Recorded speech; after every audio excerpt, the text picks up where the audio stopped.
सियाचिन, भारतीय फौजी की लाश 38 साल बाद मिल गई। बर्फानी तोदे में लाश कैसे महफूज रही? भारतीय फौज को सियाचिन के बर्फानी तोदे में लापता होने वाले फौजी की लाश 38 साल के बाद मिल गई।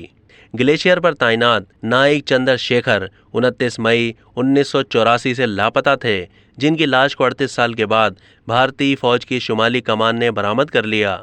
1984 में गश्त के दौरान सियाचिन में पाक भारत बॉर्डर पर चंद्रशेखर समेत 20 भारतीय फौजी बर्फानी तोदे तले दब गए थे, जिनमें से 15 की लाशें बरामद कर ली गई थीं, जबकि 5 फौजी लापता थे, जिनमें से चंद्रशेखर की लाश मिल गई है। शुमाली कमान ने अपने बयान में कहा कि नाइक चंद्रशेखर की शनाख्त डिस्क की मदद से की गई, जिसमें उनका आर्मी नंबर था जो लाश के साथ उलझ गया था, और मजीद तफसीलात आर्मी के सरकारी रिकॉर्ड से बरामद हुई।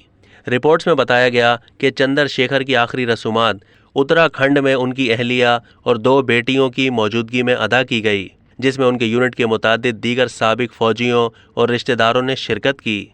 अब तक के लिए इतना ही। मज़ीद मालूमात के लिए डेली जंग के यूट्यूब चैनल को सब्सक्राइब कीजिए और फेसबुक के पेज को भी लाइक कीजिए।